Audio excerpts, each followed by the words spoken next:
Hi there, it's Linda Schiller Hanna at Inner Kid Keto, segment 25. This is a program designed to help you deal with the inner issues, the inner traumas that may have led to your overeating, emotional eating, uncomfortable eating, panicked eating. I have found that the keto piece, the food piece, with the keto plan has worked wonderfully with the nutritional aspect. But there's a whole other element for me and for many others of us in maintaining a healthy weight loss. And a lot of it has to do with how we were raised or what was left out of our upbringing. I can remember being about 28, telling a guy I was dating, I need to go to finishing school. And he says, oh, no, you're fine. And I says, no, I'm not finished. And I knew I wasn't finished because if you took the ACEs 2 high test in a previous segment, and you know that my score is a 10, and people with even a score over 1 tend to have weight issues, you'll understand why I didn't feel finished. Because my childhood was so traumatic, so dysfunctional, so chaotic, I didn't learn a lot of the common things that healthy families teach. Healthy boundaries, manners, how to apologize, how to ask for what you need, all kinds of things. Certainly I didn't learn a lot of positive self-talk, how to love myself at all in many ways. It's been an ongoing process that I've been working on for years, decades, and more decades. If you can relate to what I'm sharing, and many of you probably are nodding, then this element, this segment's particularly for you. Now, one of the sentences that I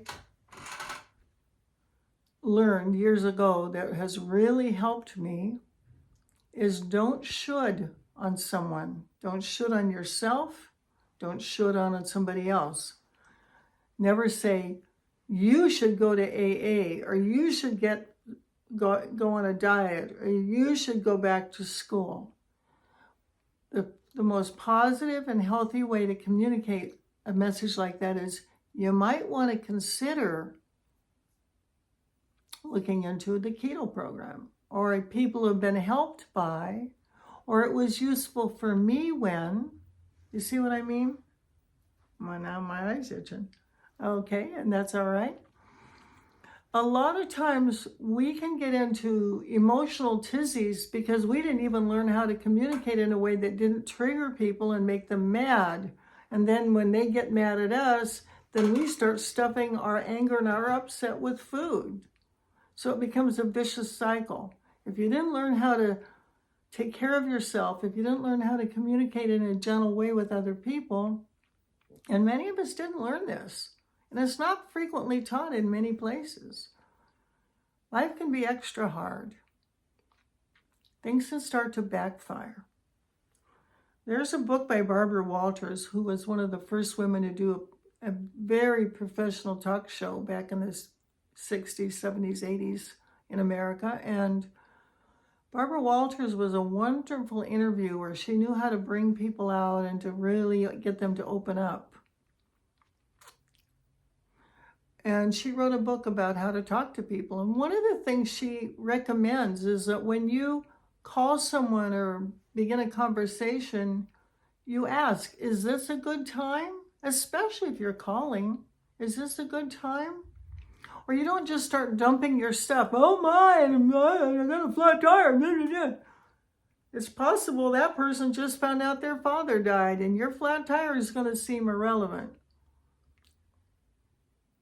You understand how it's better to come gently at people. So you might want to consider, is this a good time? A lot of us have problems with boundaries. Some people are very rude and they will want to stay at your house for days when you're sick and you don't even want to get out of bed, and they don't have enough sense to go elsewhere.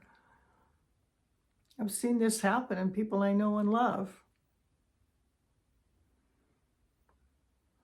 You can use phrases like, I'm not comfortable with this. This isn't working for me.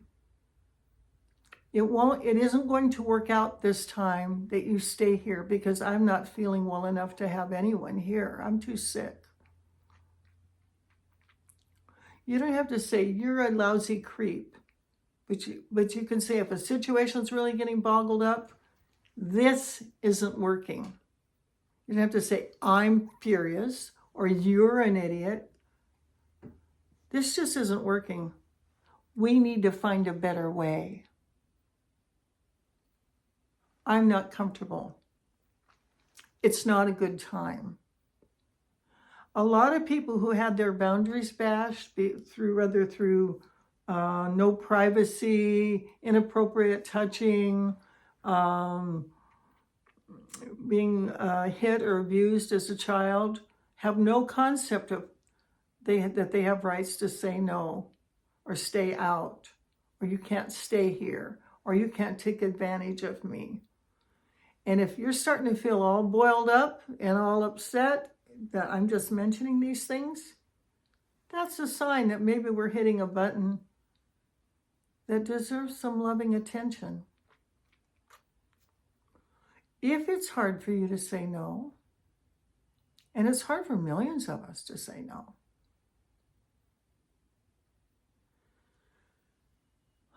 notice that. One of the best little tools I've ever learned for getting in touch with my inner self is non-dominant handwriting. After you close down this session today, you might pull out a piece of paper, something to write with, and if you're right hand, use your left hand, and you might ask the question, is it hard for me to say no? And if so, why? And let your non-dominant hand answer. Don't worry if it's scratchy handwriting or sloppy. Well, yeah. Remember, you got hit every time you said no to Daddy. Or no, I can't say no. I have to people please or I'm going to die. I'm not meaning to trigger anyone, but many people with food issues have feeling issues. And my real agenda for Inner Kid Keto is to help us with our feeling issues. You get your feelings in order, the food will fall in place.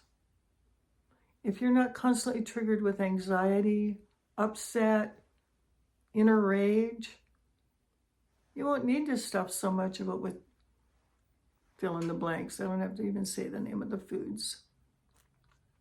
So I don't need to go belabor this, but watch out for situations that backfire. I said this, and then somebody went real angry. How did I say it? Remember that everybody you talk to has something going on. Everybody you talk to is not just saying, oh God, I can't wait to hear your story. Everybody's got stuff going on. As we are able to gently approach one another, it can be very helpful to smooth down those rough edges and be more gentle with one another.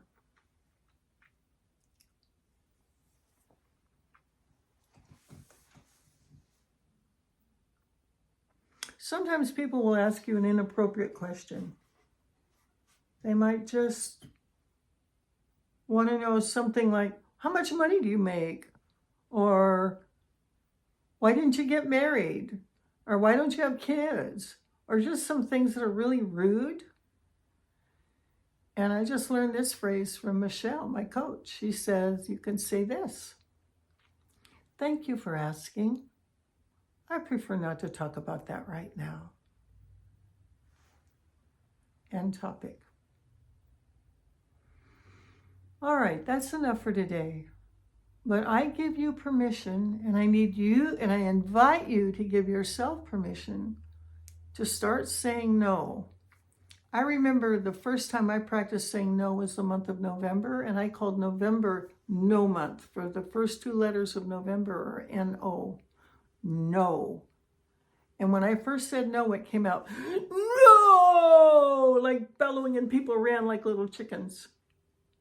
It took me a while to gentle my no, because I had said yes so often and so inappropriately, and given away my life, my time, my energy, my love to just anybody that came along because I thought I had to.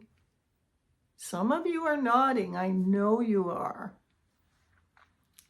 Our dignity, our sense of self, our body edges, our feeling edges, they can be appropriate. You can be safe.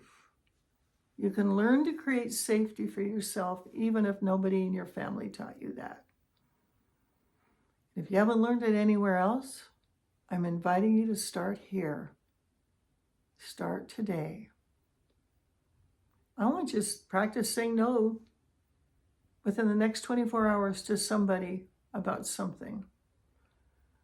No, I'm not in the mood. No, I don't feel like coming out tonight. No, that doesn't work for me. No, I gave it the office. No, not my size. Sometimes when people offer you something and you don't really want it, or if you're offering something, you can ask this question. Is it a blessing or a burden? We don't have to push on others either. And when I'm offering you a blessing, great. Is it a burden? Oh, okay, I'll pass it on to somebody else who will find it a blessing. I don't mean to sound too preachy, but sometimes I sound too preachy. Forgive me if I'm sounding too preachy today. But hey, I love you, and I care about you, and I want you to have new tools. And if your life keeps blowing up into your face, it may be because nobody taught you a better way. So we are Inner Kid Keto. The first message is feed yourself love first. Learning to say no and not having people backfire on you is part of self-love. Here is little Linda. I'm going to try to treat her right and teach her right. She's sleeping now. I'll try not to be too loud. And what do we all need? Love. And what are we all giving? Love. And if we can love ourselves faster, easier, in a more healthy way, issues of weight, issues of trauma, issues of loneliness will fall away. Okay. See you tomorrow. Thanks a lot. Linda Schiller-Hanna signing out.